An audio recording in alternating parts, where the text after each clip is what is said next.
क्या आपका मन अचानक बदलाव की तरफ जा रहा है? आप बहुत ही ज़्यादा भ्रम में हैं, इल्यूजन्स में चल रहे हैं, आपका मेंटल पीस डिस्टर्ब है, बहुत सारी नई अपॉर्चुनिटीज़ आ रही हैं, पर एक अंदर से घबराहट, एक बेचैनी चल रही है कि किस चीज़ के ऊपर आपको अपना मन स्थिर करना चाहिए। तो बता दो, ये इसलिए हो रहा है क्योंकि राहु का राशि परिवर्तन हो रहा है। 18 महीने के बाद राहु अपनी राशि बदल रहे हैं, कुंभ राशि में जा रहे हैं मीन राशि से निकलकर। और साथ ही साथ अगर आपको इस समय ऐसा लग रहा है अलगाव की स्थिति, आप अकेले रहना चाहते हैं, कहीं ना कहीं पिछली बातों के ऊपर आपका मन जा रहा है, पुरानी बातें आप भूल नहीं पा रहे हैं, और आपको ऐसा लग रहा है कि आपको अपनी आध्यात्मिकता पे काम करना चाहिए, स्पिरिचुअल ग्रोथ के ऊपर वर्क करना चाहिए, तो आपका केतु एक्टिव। केतु भी राशि परिवर्तन कर रहे हैं। राहु केतु ने 18 महीने बाद अपनी राशि बदलनी है। केतु अब निकल रहे हैं कन्या राशि से और जा रहे हैं सिंह राशि की तरफ। तो ये 18 महीने का गोचर 12 राशियों के साथ कैसा रहेगा, तो सबसे पहले बात करते हैं मेष राशि के बारे में, मेष लग्न के बारे में। क्योंकि ये गोचर आपके 11वें भाव में हो रहा है, 11वें भाव में राहु का गोचर बहुत ही अच्छा गोचर माना जाता है, क्योंकि that is one of the best placements of Rahu. Now the 5th aspect is on the 3rd house. तो आपकी शॉर्ट ट्रैवल्स जो हैं वो स्टार्ट होंगी। आपके अपने भाई बहनों के साथ थोड़े से डिफरेंस ओपिनियन हो सकता है। लव लाइफ में, क्योंकि डायरेक्ट एस्पेक्ट हमारा 5th हाउस पर है, लव लाइफ में आपका इंटरकास्ट अफेयर हो सकता है। अगर आपका अफेयर चल रहा है उसके अंदर सडन ब्रेकअप हो सकता है, सडन अफेयर हो सकता है, क्लैरिटी नहीं मिलेगी, कि इल्यूजन वाला स्टेट आपका बना रहेगा। शादी के लिए सप्तम में इसकी दृष्टि पड़ रही है, जो 9th एस्पेक्ट है। तो सडनली आपका शादी से रिलेटेड अगर कोई काम है, तो राहु का काम क्या होता है? सडन बदलाव देना। 3rd हाउस को एक्टिव करेगा तो आपकी जो जर्नीज रुकी हुई है वो होंगी। अगर आपके अपने सिबलिंग्स के साथ जो रिश्ते हैं उसके अंदर बदलाव आ सकता है, खटास भी आ सकती है, और अगर आप उस पर मेहनत करें तो अच्छा भी हो सकता है, क्योंकि राहु का 3rd हाउस के साथ भी एक अच्छा कनेक्शन है। 5th हाउस में जब एक कनेक्शन हमको देखने को मिलेगा, तो यहाँ पर आपके बच्चों से रिलेटेड आपको कोई ना कोई परेशानी, उनके बिहेवियर में, आपके फर्स्ट बॉर्न चाइल्ड के अंदर कोई ना कोई बदलाव आपको देखने को मिलेगा। और साथ ही साथ आपका जो 7th हाउस है वो एक्टिव होएगा, और 7th हाउस एक्टिव होने का मतलब है कि आपकी शादी होने का समय आ गया है। वृषभ राशि के लिए, क्योंकि ये गोचर आपके 10वें भाव में हो रहा है, जो वृषभ राशि के जातक हैं, जो वृषभ लगन के जातक हैं, आपके 10वें भाव में राहु का गोचर हो रहा है। 10th house again is the house of your career, it's house of your profession, and it's a very good transit in the 10th house. Rahu 10वें दुनिया वश में, ऐसा कहा जाता है 10वें राहु। तो जो गोचर है अब आपके 10वें भाव में हो रहा है, डायरेक्ट एस्पेक्ट जो बन रहा है वो आपके 4th हाउस में बन रहा है। तो मदर की हेल्थ के अंदर यहाँ पर आपको प्रॉब्लम देखने को मिल सकती है, आपको प्रॉपर्टी रिलेटेड प्रॉब्लम देखने को मिल सकती है, एक्सपेंशन हो सकता है प्रॉपर्टी का, but that's not going to be an easy one. उसके अंदर आपको कोई ना कोई परेशानी देखने को मिलेगी। 5th एस्पेक्ट 2nd हाउस में है, कंसोलिडेटेड वेल्थ के हाउस में है। तो यहाँ पर आपको खर्चा करने से डरना नहीं है, आपके इनफैक्ट आपके खर्चे अब बढ़ेंगे, आपकी कंसोलिडेटेड वेल्थ जो है थोड़ी यूटिलाइजेशन में आएगी। साथ ही साथ 6th हाउस में एस्पेक्ट इसका पड़ रहा है। तो अगर आप किसी अपने लॉन्ग टर्म एनिमी से जूझ रहे हैं, तो वहां पर नेचुरली आप एक विनर इमर्ज हो सकते हैं, बिकॉज 6th हाउस में भी राहु का जो दुष्ट आना है, वहां पर भी उसका एस्पेक्ट बहुत अच्छा काम करेगा ना। Rahu is more of illusion, तो इसीलिए आप भ्रमित बहुत रहेंगे। ओवर कॉन्फिडेंट नहीं होना अपने एनिमीज को लेकर, ओवर कॉन्फिडेंट नहीं होना अपनी सेविंग्स को लेकर, अपने ऊपर एक नियंत्रण लेकर आना है कि जो आप सोच रहे हैं, जो आप कर रहे हैं, वो आप एक लिमिट में करें। अब राहु को लिमिट में करने के लिए सबसे अच्छी रेमेडी जो है वो आप अपने टॉयलेट्स को अपने हाथ से क्लीन कर सकते हैं। आप ब्रश का इस्तेमाल करें, आप हार्पिक का इस्तेमाल करें, स्वीपर से ना करवा के आप खुद अपने थ्रू अपना टॉयलेट क्लीन करें। तो ये राहु की बहुत ही अच्छी पॉजिटिव रेमेडी है, जिससे आपको राहु के अच्छे रिजल्ट्स देखने को मिले। राहु 10 में जब आपके लिए गोचर कर रहा है वृषभ राशि वाले जातकों के लिए, तो उनको ये भी ध्यान रखने की जरूरत है कि अचानक प्रमोशन हो सकती है, अचानक स्थान परिवर्तन हो सकता है, घर से दूर जाना पड़ सकता है, नौकरी के अंदर आपके ट्रांसफर हो सकता है। ये समय आप अपने बॉसेस के साथ, अपने हायर अथॉरिटीज के साथ इल्यूजन में आके कोई भी कॉन्फ्लिक्ट क्रिएट ना। आगे चलते हैं मिथुन राशि वाले जातकों के लिए कैसे रहने वाला है। राहु का ये बदलाव, राहु का ये गोचर मिथुन राशि वाले जातकों के लिए नवम में ये गोचर हो रहा है। तो अब जो 18 मई 2025 से 5 दिसंबर 2025 तक नवम के अंदर जो गोचर हो रहा है राहु देव का, वो मिथुन राशि वाले जातकों के लिए कहीं ना कहीं लव और रिलेशनशिप में कुछ ना कुछ न्यू स्टार्ट लेकर आएगा। सबसे पहले तो 5th एस्पेक्ट आपके सेल्फ पर है, तो कहीं ना कहीं कॉन्फिडेंस बिल्डिंग आपकी होगी। कॉन्फिडेंस एंड ओवर कॉन्फिडेंस में आपको अपनी थिन लाइन ड्रॉ करनी है। फर्स्ट हाउस एक्टिव हो रहा है तो दैट मीन्स आप बहुत ही ज़्यादा हेस्टी डिसीजंस ले सकते हैं। आप जल्दबाजी में आके, ओवर कॉन्फिडेंस में आके अपने बारे में कोई ना कोई डिसीजन लेते हैं। थर्ड हाउस एक्टिव हो रहा है, यहाँ पर आपका सोशल मीडिया एक्टिव हो रहा है, यहाँ पर आपकी जो ऑनलाइन काम है वो एक्टिव होने हैं। तो अगर मिथुन राशि वाले जातक ऐसे किसी काम से जुड़े हुए हैं जो ऑनलाइन के थ्रू है, जो थर्ड हाउस से रिलेटेड है, जिसके अंदर ट्रैवलिंग रिक्वायर्ड है, जिसके अंदर सोशल मीडिया रिक्वायर्ड है, जिसके अंदर ऑनलाइन रिक्वायर्ड है, तो वहां पर उनको अच्छा फायदा देखने को मिले। फिफ्थ हाउस एक्टिव हो रहा है तो आपके जो लव एंड रिलेशनशिप है उसके अंदर कोई ना कोई प्रॉब्लम आपको देखने को मिलेगी, क्योंकि 9th एस्पेक्ट है। तो यहाँ पर आपका जो लव रिलेशनशिप है आपको भी समझ नहीं आएगा सही चलते चलते कब चीजें खराब हो। तो इस चीज का ऊपर आपको ध्यान रखने की जरूरत है, क्योंकि मिथुन राशि का जेमिनी का 9th हाउस एक्टिव हो रहा है। ये टाइम बहुत ही अच्छा है। अगर आपने फॉरेन ट्रैवल करना है, अगर आपने हायर एजुकेशन करना है, आपके लिए ये समय बहुत अच्छा है। पर आपको पाखंडियों से दूर रहना है, आपको अपने रिलीजन के अंदर, अपनी फेथ के अंदर, अपनी स्पिरिचुअलिटी के अंदर ज्यादा इंक्लाइन रहना है, rather than being dependent upon somebody else to show you the way in terms of your spiritual growth and to show you the way towards your spiritual growth. सिंह राशि वाले जातकों के लिए, क्योंकि सिंह राशि वाले जातकों के लिए, सिंह लग्न के जातकों के लिए ये जो गोचर है सप्तम में होने वाला है, तो कहीं ना कहीं आपकी कन्वेंशनल पार्टनरशिप हो सकती है। पार्टनरशिप से आपको फायदा हो सकता है। सडन मैरिज का चांस है। जो लोग लव मैरिज करना चाहते हैं, जो लोग इंटरकास्ट मैरिज करना चाहते हैं, उनकी सडन मैरिजेस हो सकती हैं। 11th हाउस में 5th एस्पेक्ट है, तो आपको अपने फ्रेंड सर्कल से सडन गेन देखने को मिल सकता है। बट फ्रेंड्स पर ओवर ट्रस्ट नहीं करना है।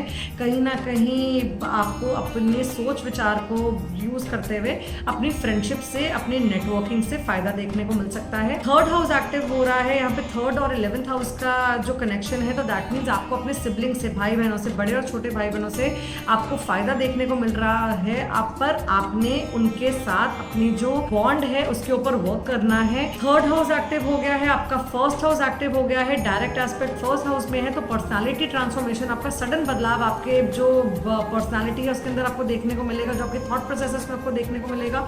आपका 11th हाउस एक्टिव हो गया, तो यहाँ पर 7th हाउस एक्टिव हो गया है, 11th हाउस एक्टिव हो गया, फर्स्ट हाउस एक्टिव हो गया एंड हमारा थर्ड हाउस एक्टिव हो गया है। कहीं ना कहीं सेल्फ, आपके अपने पर्सनालिटी के चेंजेस से आपको अपने एल्डर सिबलिंग्स और आपको अपने यंगर सिबलिंग्स से फायदा देखने को मिलेगा। अगर आप ऑलरेडी मैरिड है तो मैरिड लाइफ के अंदर कहीं ना कहीं कम्युनिकेशन इश्यूज रह सकते हैं। आपके पार्टनर के बिहेवियर में सडन चेंजेस हो सकते हैं। अपने जो कम्युनिकेशन है उसको क्लियर रखिए, स्पष्ट संवाद आप करिए। 11th हाउस आपका एक्टिव हो रहा है, तो फ्रेंड सर्कल से, नेटवर्किंग से आपको गेन देखने को मिलेगा, सडन गेन देखने को मिल सकता है। राहु का जो एस्पेक्ट है 11th हाउस पर वो 5th है, और 11th हाउस में राहु का aspect is a good aspect. Rahu की जो वहां पर फल देने की क्षमता है वो अच्छी हो जाती है।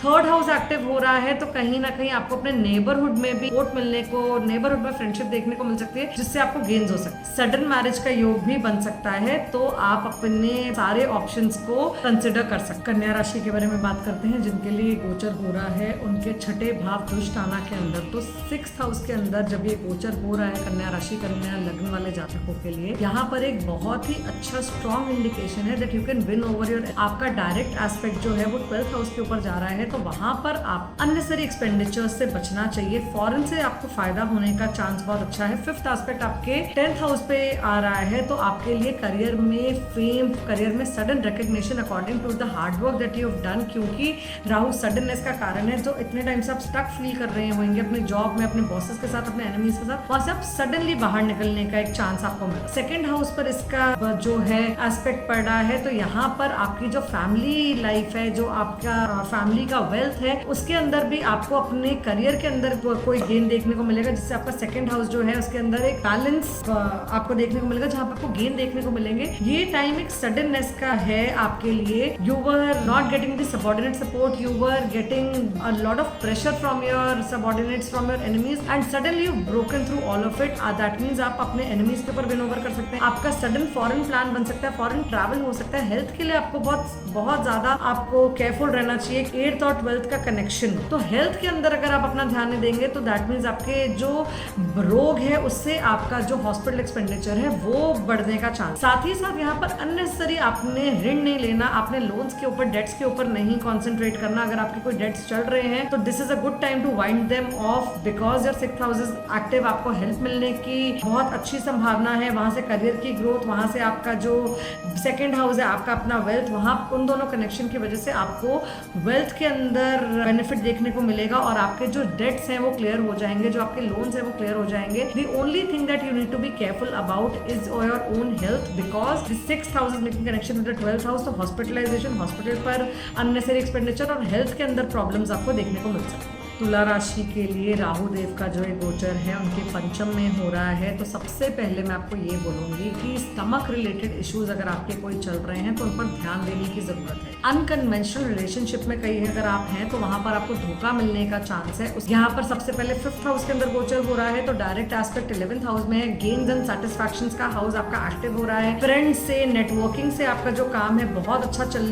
सकता है। 1st हाउस पर आपका आ गया है इसका 9th एस्पेक्ट, तो आपको कहीं ना कहीं इधर ओवर कॉन्फिडेंट, सेल्फ मोटिवेटेड, जल्दी में डिसीजन लेने वाले और जल्दी में गलत डिसीजन लेने वाले भी आप हो सकते हैं। आप 9th हाउस पर इसका एस्पेक्ट है, तो आप अपने धर्म के ऊपर फोकस करिए। 9th हाउस एक्टिव हो रहा है और साथ ही साथ 5th हाउस ऑलरेडी एक्टिव है, तो दैट मीन्स आपकी जो एजुकेशन है उसके अंदर कोई ना कोई प्रॉब्लम होकर उससे गेन्स देखने को आपको मिलेंगे। फॉरेन ट्रैवल करना चाहते हैं, फॉरेन पढ़ाई के लिए आगे जाना चाहते हैं, तो ये समय बहुत ही ज्यादा अच्छा है। अगर आप क्रिएटिव फील्ड में काम कर रहे हैं तो ये समय बहुत ही अच्छा है। वृश्चिक राशि, वृश्चिक लगन वाले जातकों के लिए राहु देव का जो गोचर है 4th हाउस में हो रहा है, 4th भाव में हो रहा है, जो आपकी माँ का, आपके सुख का, आपके वाहन का, आपकी प्रॉपर्टी का, आपके घर का। तो सबसे पहले तो mother's health should be your prime most concern, because mother's health can get disturb. साथ ही साथ आपके मेंटल पीस के अंदर कोई ना कोई परेशानी। डायरेक्ट एस्पेक्ट आपका 10th हाउस में, 10th हाउस में राहु बहुत ही ज्यादा पावरफुल, एक अच्छा आपको ग्रोथ, राइजिंग करियर दे सकता है, बहुत ही अच्छा आपको बेनिफिट हो सकता है। अब यहाँ पर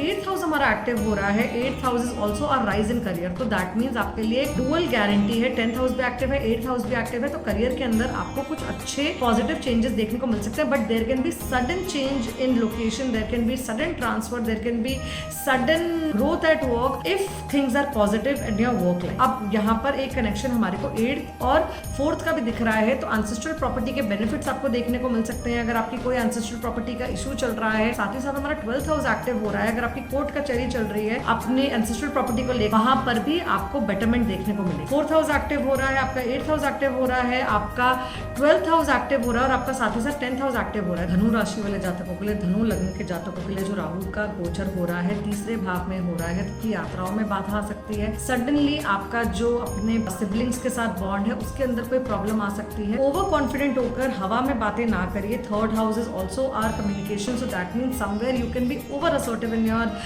conversations, you can be over assertive in whatever you're trying to say. If you are dealing with online work, if you're dealing with online, say marketing, online work, this is a very good time for you to get gains from it. सबसे पहले 3rd house में गोचर हो रहा है, तो 5th aspect 7th house में है।